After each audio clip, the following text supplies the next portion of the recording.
kumeelgaarka ee golaha shacbiga xildhibaanada howlwadeennada ciidamada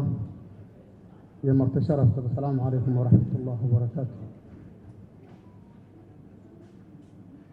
mudan ayaadna mar weyn waxaan hortiina u soo istaagay haddaan wax yaroo kaftanaa ka hormariyo inta iyada waxaad u malaysaa beesha shanaad 40% baa ay isu soo taagtay xilka gudoomiye ku-xigeenka koowaad.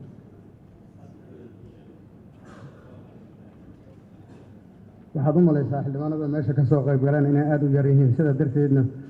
aanay u muuqanin in wax badan laga danaynhayo markii la arkay musharaxiinta farada ka batay. sidaa darteed anoo ka mid ahaa kuwa iyaka ah waxaan rabaa inaan idin weydiisto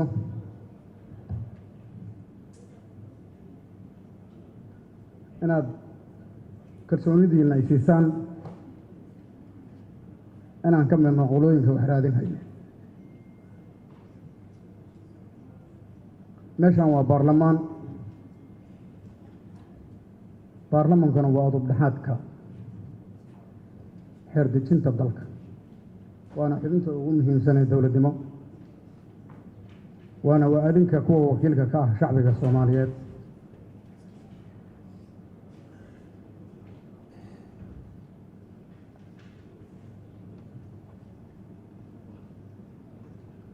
anigoo ah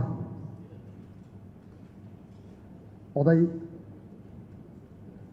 Soomaaliyeed, qof walba meeshaan khibrad buu la yimid baan u malaynayaa, darajaday doonta hala ahaatee. odayaashana aada meesha loogama jecle.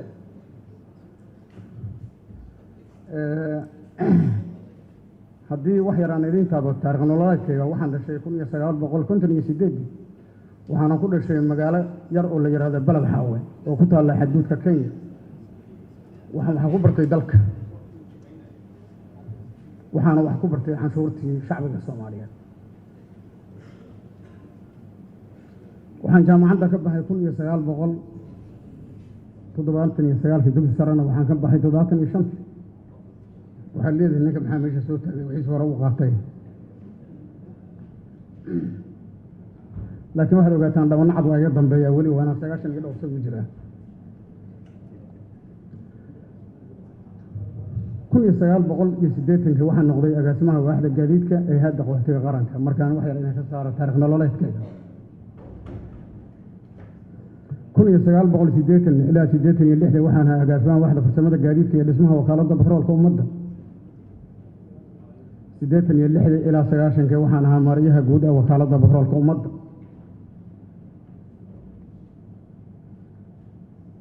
90 ilaa 99 waxaan ahaa gudoomiyaha Al-Ahli Trading Company oo ah shirkad ganacsi, saldhigeeduna uu ahaa Nairobi, Dubai iyo Talyaaniga.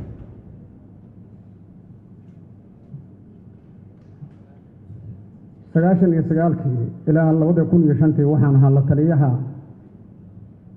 shirkadda caanka ku ah saldhigeeduna yahay dalka Imaaraadka la yidhaahdo Fall Oil Company, taliyaheeda Africa iyo Asia. 1905 ilaa 1910 waxaan ahaa gudoomiyaha shirkadda maraakiibta ee Al-Mutamayyiz. 2010 ilaa 2015 waxaan ahaa agaasimaha guud ee horumarinta ganacsiga ee bariga Afrika, shirkadda batroolka ee la yidhaahdo Bakery International Energy, bayskeeduna yahay dalka Sacuudiga, Dubai. intaas haddaan uga gudbo taarikh nololeedkayga. 1990 kadib markii laga qaxay dalka 91 markii laga qaxay dalka, dad badan oo Soomaaliyeed baa waxay ku qaxeen dalka Kenya ayagoon hooyna lahayn, meelay harsadaanna haysan lacag iyo maal ay isku maalgeliyaanna haysan waxaan ahaa aniga iyo rag kale raggii u istaagay ee sameeyey banaadir camp oo caan ku ah magaalada Mombasa oo nakoo dhulka ka qaadanay gabarnankii waqtigaas aad joogay magaalada Mombasa oo la oran jiray Sharif Naasir waxaan halkaas dejinay 400 oo qoys annagoo weydiisanay EEC-da inay noogu dhisto guryo laakiin mas'uulihii iyo masaajidkii iyo biyihiina aan ku gelinay jeebkanaga ilaahay mahadiis 400 oo qoys maanta waxay ku nool yihiin dalka dibaddiisa waxayna ahaayeen kuwii ugu horreeyay ee la qaaday oo la geeyey especially dalka Mareykanka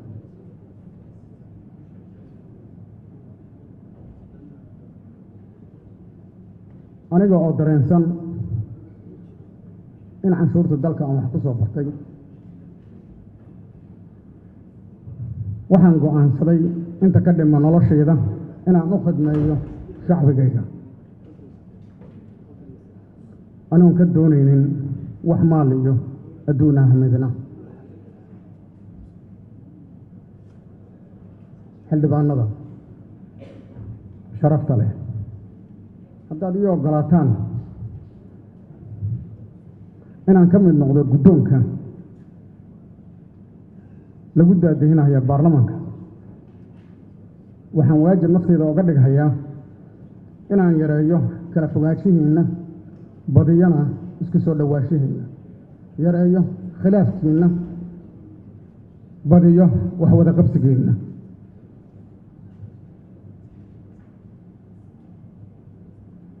waxay da'du iyo waayo aragnimada ay masaamaxaysaa ka dhex shaqaynta iyo uturidda shacbiga aad wakiilka ka tihiin sidaad ogsoon tihiin xildhibaanka maanta jooga Soomaaliya waa xildhibaan halkan ku fadhiyo run ahaantii dhabar adeeg karti iyo waxqabad u soo bareeray inuu dalkiisa ka saaro marxaladda uu maanta taagan yahay waxaana idin leeyahay waxaad tihiin geesiyaal Soomaaliyeed ayadoo loo eegayo marxaladda aad ku shaqaynaysaan waxa aan arkay waa runtii indhahayga aan ku arkay marka aad marayno meelaha posta controlka ama kontaroolada xildhibaan 30 ilaa 40 mitir 20 mitir soo lugeynayo kaarkiisana oo la imaanaya askari naftiisana ay ku jirto qatar askarigana uu ka dambeeyo dhagax sidaa darteedna uu halkaas la imaanayo inuu dhiibo kaarkiisa haddaan ka mid noqdo guddoonka kan waxaan yaraynayaa tanayadaha anoo la kaashanayo hay-adaha nabadgelyada waxay noqon doonaan xildhibaanada kuwa la ilaaliyo sharafkooda iyo karamkooda iyo nabadgelyadoodaba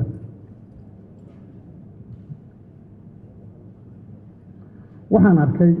nin xildhibaan ah oo waddo soo maray oo inta laga istaajiyey la yiri ma gudbaysid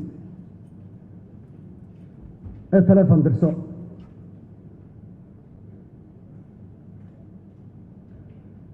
way igu dhacday xasaaniyadda xildhibaanka ee ku qoran dastuurka ku-meel gaarka ah qodobkiisa 7 farqadiisa 1 waxay dhigaysaa xasaaniyadda baarlamaanka inuu yahay kan ugu sarreeya mujtamaca Soomaaliyeed laakiin waxaad u malaysaa arrintaas in meel la iska dhigay si indhalaanaana loo dardaray qawaaniintii iyo dastuurka ku-meel gaarka ah ee dalka haddaan ka mid noqdo guddoonkooda iyo oggolaataan waxaan idinka ballan qaadayaa inuusan noqon xildhibaanku mid lagu xadgudbo xaquuqdiisa aasaasiga ah sida aad la socotaan baarlamada caalamku waxay leeyihiin qaab ay u shaqeeyaan waxaana lagama maarmaan ah in la kordhiyo aqoonta kartida xidhinta baarlamaan ee Soomaaliya si oo la jaan qaado baarlamada caalamka sidaa darteed waxaan furi doonaa seminaaro gudaha iyo dibadda ah oo lagu kordhinayo aqoonta baarlamanka xubnaha baarlamanka waxaan ogsoonahay inaysan ku filnayn lacagta la qaadanayo baarlamanka laakiin waxaan ku kabi doonaa logistic taas oo aan la kaashan doono hay-adaha dejiyo miisaaniyadda dalka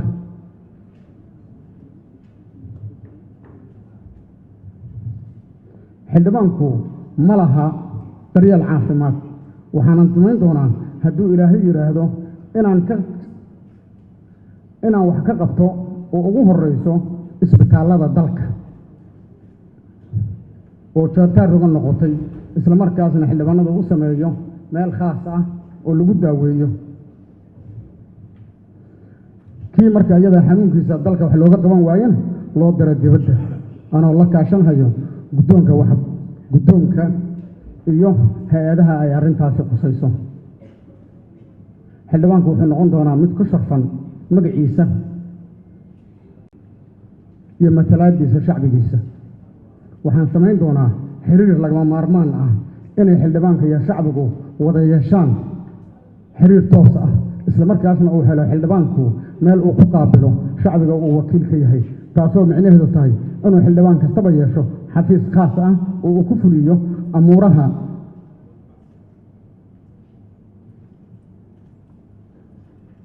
khaaska u ahaa isaga iyo kuwa siay shacbiga uu wakiilka ka yahay intaas ka bacdi ayaamahan dambe waxaa batay isku milnaan hay-adaha dowliga ah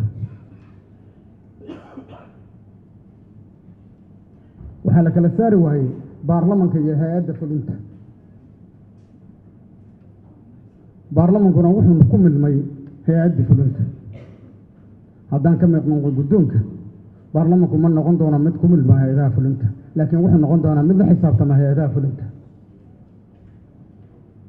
baarlamanku wuxuu noqon doonaa gooyaha siyaasadda iyo dhaqaalaha dalka baarlamanku wuxuu noqon doonaa goob loo soo cararo laakiin ma noqon doono goob laga raadsado wasiiro iyo wasiir ku-xigeenno iyo wasiir dowlado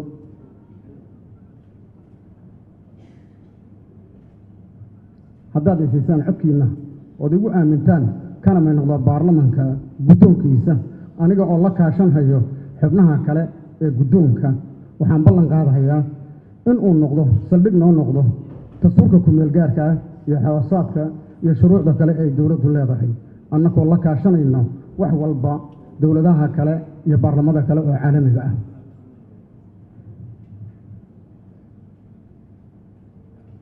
walaalayaal waxaan ku sugannahay marxalad adag waxaana nahay kuwii loogu talagalay inay samata bixiyaan dalkooda iyo dadkooda iyo diintooda shalayna waxaan ku marnay inaan daafici doonno dalkanaga iyo diintanada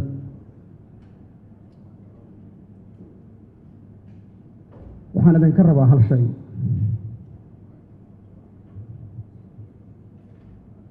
mas-uuliyaddaas oo shacbiga soomaaliya ilaahay baa idinku eeganhayo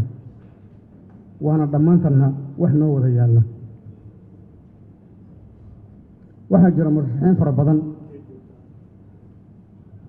kuwa doonahayo inay noqdaan guddoonka kuwa doonahaya inay ku noqdaan ku-xigeenada iyo kuwa doonahayo inay qaataan madaxweyne waxaa gacantiina ku jiro masiirka ummadda soomaaliyeed waxaa lagama maarmaan ah inaan soo saarno qof mas-uuliyadda dalkan gudan karo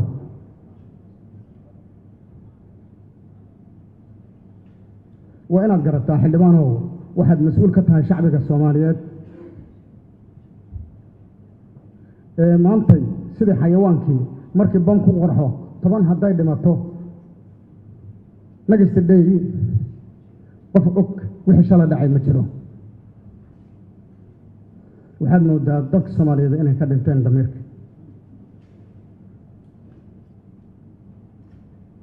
walaalkii shalay in la fadhiyey maanta ma fadhiyo dadka noocaas ah ee soddonkii ugu dambeeyey intaas oo milyan ay ku dhimatay qaar badaha ku dhinto qaar qaraxyo ku dhinto iyo qaar gaajo dishaba waxaa xildhibaanna u ah hawaadeedka marka ma fiirseen mas-uuliyaddeena mase waxaan meeshaan u soo istaagnaa keli ah waxaan nahay inaan wax ku darsanno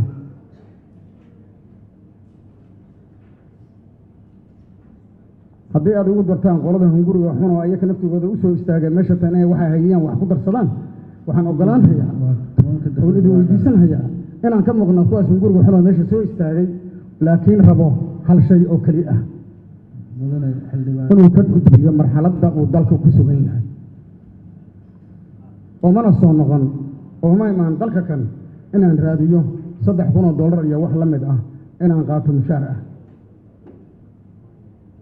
laakiin waxaan wax u bartay mudane guddoomiye musharax guddoomiye raallayga ah dad badan wakhtigoodii waa cuneyna anaa xoogaa yar ku darsadaya waxaan halkaa u imid oon u soo noqday inaan wax u reebo shacbigii canfuurtooda aan wax ku bartay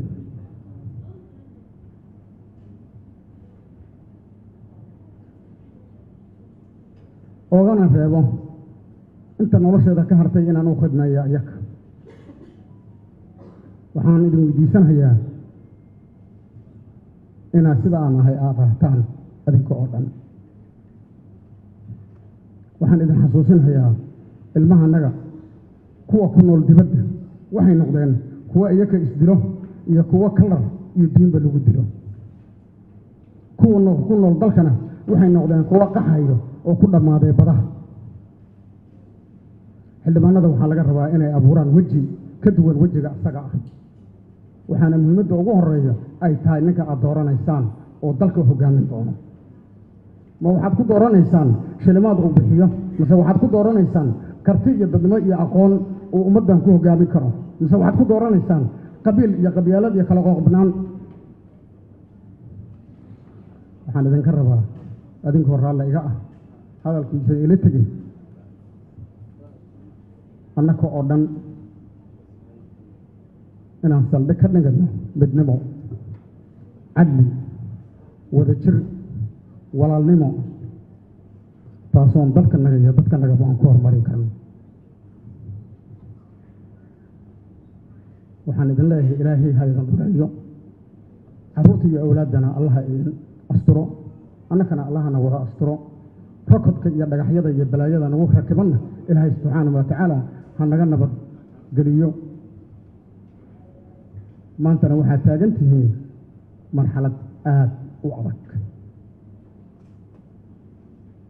waxaana ka bixi karo looga bixi karaa wadajir ee loogama bixi karo kala qodqodnaan iyo min jeclaysi iyo guruub